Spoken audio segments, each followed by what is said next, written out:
नमस्कार विद्यार्थी मित्रांनो, आज आपण वर्ग 12वी कॉमर्स विषय वाणिज्य संघटन आणि व्यवस्थापन या विषयातील प्रकरण 5ला आपण सुरुवात करणार आहोत. विद्यार्थी मित्रांनो, या प्रकरण 5चं नाव व्यवसायातील उभरत्या पद्धती. मग नेमकं व्यवसायातील उभरत्या पद्धती म्हणजे का, कशाला म्हणायचं व्यवसायातील उभरत्या पद्धती? तर विद्यार्थी मित्रांनो, आपणाला ठाऊक आहे की दिवसेंदिवस व्यवसायामध्ये अनेक प्रकारचे बदल होताना आपल्याला दिसत आहेत. मग व्यवसायामध्ये अनेक प्रकारचे बदल म्हणजे नेमकं का, किंवा व्यवसायामध्ये नवनवीन कोणकोणत्या पद्धती येऊन राहिलेल्या आहेत? तर आपल्याला ठाऊक आहे की आपण जर सुरुवातीच्या काळाचा विचार केला तर सुरुवातीच्या काळामध्ये एखादा व्यक्ती की ज्या व्यक्तीला एखादी जर वस्तू घ्यायची असेल तर वस्तू घेण्यासाठी त्या व्यक्तीला त्याच्या गावापासून, म्हणजे समजा एखादा व्यक्ती या ठिकाणी राहत आहे आणि या व्यक्तीला जर एखादी वस्तू घ्यायची आहे तर याच्या राहण्याच्या ठिकाणापासून तर अनेक दूरवर एखादी अशी बाजारपेठ असायची. ठीक आहे, अशी एखादी काय असायची, बाजारपेठ असायची. आणि या व्यक्तीला या ठिकाणावरून या बाजारपेठेपर्यंत ती वस्तू घेण्यासाठी जावं लागत होतं. आणि त्या काळामध्ये या ठिकाणापासून, म्हणजे तो राहतो त्या ठिकाणापासून तर बाजारपेठेपर्यंत जाण्यासाठी अनेक प्रकारे वाहतुकीचा खर्च करावा लागत होता. बाजारामध्ये गेल्यानंतर त्याला जी वस्तू पाहिजे ती वस्तू त्या ठिकाणी मिळेलच याची काहीही शाश्वती नव्हती. बाजारामध्ये ज्या वस्तू उपलब्ध असतील त्या वस्तू ग्राहकांना घ्यावा लागत होता. आणि बाजारपेठेमध्ये जे विक्रेते होते या विक्रेत्यांनासुद्धा काही मर्यादा होत्या. मग कोणत्या नेमक्या मर्यादा होता? तर जे विक्रेते लोक होते, हे जे विक्रेते लोक होते, या विक्रेत्यांना वस्तू विकायचं जर काम पडलं तर हे शेजार पाजारच्या एरियामध्ये, म्हणजे याच्या जवळपासचा जो काही एरिया होता या इतक्या एरियामध्येच ते व्यक्ती आपल्या वस्तू विकू शकत होते. मग ते लोक या इतक्या जवळच्या एरियामध्येच का बरं वस्तू विकत होते? संपूर्ण जगभर, संपूर्ण भारतभर किंवा मोठ्या एरियामध्ये का बरं ते वस्तू जाऊन विकू शकत नव्हते? तर विद्यार्थी मित्रांनो, या बाजारामध्ये जे काही असणारे विक्रेते लोक आहेत या विक्रेत्याकडं भांडवलाची कमतरता होती. कोणत्या एरियातल्या लोकांना आपल्या वस्तू आवडतात हे माहिती नव्हतं. आणि त्याच्यामुळं एक मर्यादित क्षेत्र होतं की ज्या मर्यादित क्षेत्रामध्ये या व्यक्तीला आपल्या वस्तू विकाव्या लागत होत्या आणि ग्राहकांनासुद्धा त्याच वस्तू मिळायच्या ज्या बाजारामध्ये उपलब्ध होत्या. आणि याच्यामुळं विद्यार्थी मित्रांनो, जो उद्योग व्यवसाय आहेत, जे व्यवसाय आहे, हे व्यवसाय याचं स्वरूप कुठंतरी मर्यादित स्वरूपाचं होतं. कसं होतं? मर्यादित स्वरूपाचं होतं.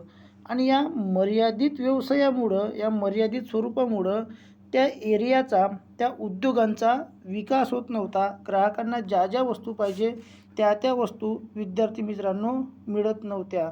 मग याच्यासाठी नवनवीन संशोधन होऊ लागले की जगातल्या वस्तू सर्व ठिकाणी मिळालेल्या पाहिजेत. एका देशातल्या वस्तू अनेक देशामध्ये विकल्या गेल्या पाहिजेत.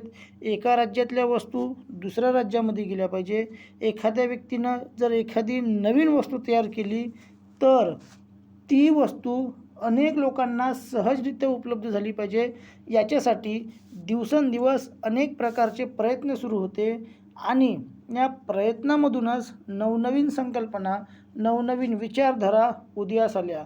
म्हणजे विद्यार्थी मित्रांनो, जो प्रकरण 5चं जे आपलं नाव आहे, व्यवसायातील उभरत्या पद्धती, व्यवसायातील उभरत्या पद्धती, तर या व्यवसायातील उभरत्या पद्धतीच्या माध्यमातून नेमकं आपण काय शिकणार आहोत? तर आजच्या काळामध्ये ज्या वस्तू तयार होतात, या तयार झालेल्या वस्तू म्हणजे अशी कोणती पद्धत आहे की ज्या पद्धतीच्या माध्यमातून अनेक लोकांपर्यंत त्या वस्तू पोहोचून राहिलेल्या आहेत, वस्तू जाऊन राहिलेल्या आहेत. आणि त्याच्यामुळं एकंदरीत आपल्या भारताचा, आपल्या राज्याचा आणि उद्योगांचा विकास होत आहे. तसेच हा जो ग्राहक वर्ग आहे, या ग्राहक वर्गाला त्यांच्या बसल्या ठिकाणी विद्यार्थी मित्रांनो त्यांना वस्तू आजच्या घडीला मिळू लागलेल्या आहेत. मग या ग्राहकांना बसल्या बसल्या म्हणजे घर बसल्या वस्तू या व्यवसायातील उभरत्या पद्धतीमुळं म्हणजे दिवसेंदिवस ज्या नवनवीन उद्योगाच्या पद्धती येऊन राहिलेल्या आहेत, त्या नवनवीन उद्योगाच्या पद्धतीमुळं ग्राहकांना घरबसल्या वस्तू मिळून राहिलेल्या आहेत. विद्यार्थी मित्रांनो, या व्यवसायातील उभरत्या पद्धती या धड्याच्या माध्यमातून आपण अनेक प्रकारच्या अशा संकल्पना पाहणार आहोत की ज्या संकल्पनामुळं ग्राहकांना फायदा झालेला आहे, विक्रेत्यांना फायदा झालेला आहे, तद्वतच आपल्या देशाला फायदा झालेला आहे, आपल्या राज्याला फायदा झालेला आहे. मग विद्यार्थी मित्रांनो, आपण आजच्या जो आपला पहिला टॉपिक आहे म्हणजे ई व्यवसाय, आपला जो पहिला टॉपिक आहे ई व्यवसाय, तर या ई व्यवसायाची विद्यार्थी मित्रांनो आपण संकल्पना पाहणार आहोत. मग विद्यार्थी मित्रांनो, नेमका ई व्यवसाय म्हणजे का, कशाला म्हणायचं ई व्यवसाय?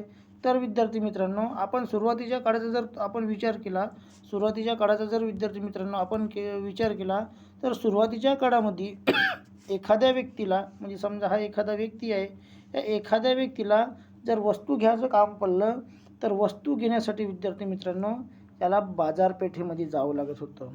मग बाजारपेठेमध्ये जात असताना या व्यक्तीला याच्या घरापासून तर बाजारपेठेपर्यंत जाण्यासाठी अनेक प्रकारच्या समस्या यायच्या. मग कोणत्या अनेक प्रकारच्या समस्या यायच्या? या व्यक्तीला जाण्या येण्यासाठी त्रास व्हायचा.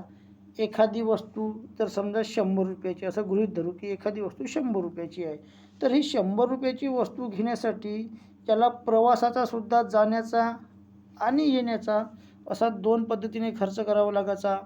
तो जे वस्तू घेण्यासाठी मार्केटमध्ये गेला, अगदी तीच वस्तू त्याला त्या ठिकाणी मिळेल याची काही शाश्वती नव्हती.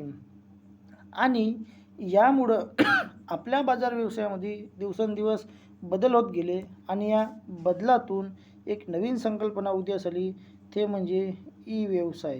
ते म्हणजे कोणती? ई व्यवसाय. मग विद्यार्थी मित्रांनो, ई व्यवसाय म्हणजे का, कशाला म्हणायचं नेमकं ई व्यवसाय? तर या ई व्यवसायालाच इलेक्ट्रॉनिक व्यवसाय म्हणतात. कोणता? इलेक्ट्रॉनिक व्यवसाय. मग विद्यार्थी मित्रांनो, इलेक्ट्रॉनिक व्यवसाय म्हणजे का, कशाला म्हणायचं इलेक्ट्रॉनिक व्यवसाय? कशा पद्धतीने केला जात असतो इलेक्ट्रॉनिक व्यवसाय? तर जो व्यवसाय इंटरनेटच्या साहाय्याने, जो व्यवसाय विद्यार्थी मित्रांनो इंटरनेटच्या माध्यमातून केला जात असतो. या इंटरनेटच्या माध्यमातून जो व्यवसाय केला जात असतो त्या व्यवसायाला ई व्यवसाय असे म्हणतात. मग विद्यार्थी मित्रांनो, या इंटरनेटच्या माध्यमातून नेमका कसा व्यवसाय केला जात असतो? तर तुम्ही आधुनिक काळाचा जर विचार केला किंवा आधुनिक काळात जर आपण पाहिलं तर विद्यार्थी मित्रांनो, जसं सुरुवातीच्या काळामध्ये व्यक्तीला तो ज्या ठिकाणी राहतो त्या ठिकाणापासून तर त्याला बाजारामध्ये कोणत्या तरी वाहतुकीच्या साधनाने जावं लागत होतं आणि या ठिकाणी स्वतः जाऊन वस्तू खरेदी करावं लागत होतं. पण विद्यार्थी मित्रांनो, जेव्हापासून ई व्यवसाय नावाची संकल्पना आली, ई व्यवसायाच्या संकल्पनेमुळे काय झालं की व्यक्तीला त्याच्या राहत्या घरी या बाजारपेठेतील वस्तू मिळू लागलेली आहे. या बाजारपेठेमधलीच वस्तू नाही, तर जगाच्या कानाकोपऱ्यात ज्या ज्या ठिकाणी वस्तू बनतात त्या सर्व वस्तू विद्यार्थी मित्रांनो या व्यक्तीला याच्या घरबसल्या मिळू लागलेल्या आहेत. आता तुम्ही म्हणाल की सर, या व्यक्तीला घरबसल्या या जगामधल्या वस्तू कशा मिळू लागलेल्या आहेत? तर विद्यार्थी मित्रांनो, आपल्याला माहीत असेल की आजच्या युगामध्ये या इंटरनेटचा वापर फार मोठ्या प्रमाणामध्ये वाढलेला आहे आणि या इंटरनेटचा वापर फार मोठ्या प्रमाणामध्ये वाढल्यामुळं प्रत्येक व्यक्तीला किंवा प्रत्येक व्यक्तीकडे आजच्या घडीला मोठे मोबाईल आहेत, म्हणजे हँडसेट आहेत, मोठे मोबाईल, ज्याला स्क्रीन टच आपण मोबाईल म्हणतो. विद्यार्थी मित्रांनो, त्या ठिकाणी अनेक अशा ॲप्स आहेत की ज्या ॲप्सच्या माध्यमातून आपण घरबसल्या वस्तू त्या ठिकाणी पाहू शकतो आणि ज्या वस्तू आपल्याला आवडल्या त्या वस्तू या मोठ्या बाजारपेठेमधून आपण घर बसल्या मागवू शकतो. मग नेमका ई व्यवसाय म्हणजे का, कशाला म्हणायचा ई व्यवसाय? तर जो व्यवसाय इंटरनेटच्या साहाय्याने केला जातो अशा व्यवसायाला ई व्यवसाय म्हटलं जातो. मग विद्यार्थी मित्रांनो, ई व्यवसायानं नेमका कोणाला फायदा झाला? तर ई व्यवसायामुळं विद्यार्थी मित्रांनो ग्राहकाला फायदा झाला आणि या ग्राहकाबरोबरच विद्यार्थी मित्रांनो या ग्राहकाला फायदा झाला आणि या विक्रेत्याला फायदा झाला. तुम्ही म्हणाल की सर, ग्राहकाला कोणता फायदा झाला जी? विद्यार्थी मित्रांनो, ग्राहकाला या बाजारामध्ये जाण्याची याची मेहनत वाचली. या ग्राहकाला बाजारामध्ये जाण्या येण्याचा जो त्रास होता तो वाचला. या ग्राहकाला बाजारामध्ये जाण्यासाठी जो लागणारा अतिरिक्त पैसा आहे तो वाचला. आणि विद्यार्थी मित्रांनो, या ग्राहकाला मनानुसार वस्तू या बाजारातून खरेदी करता येऊ लागलेली आहे. मग विक्रेत्याला कोणता फायदा झालेला आहे? धन्यवाद.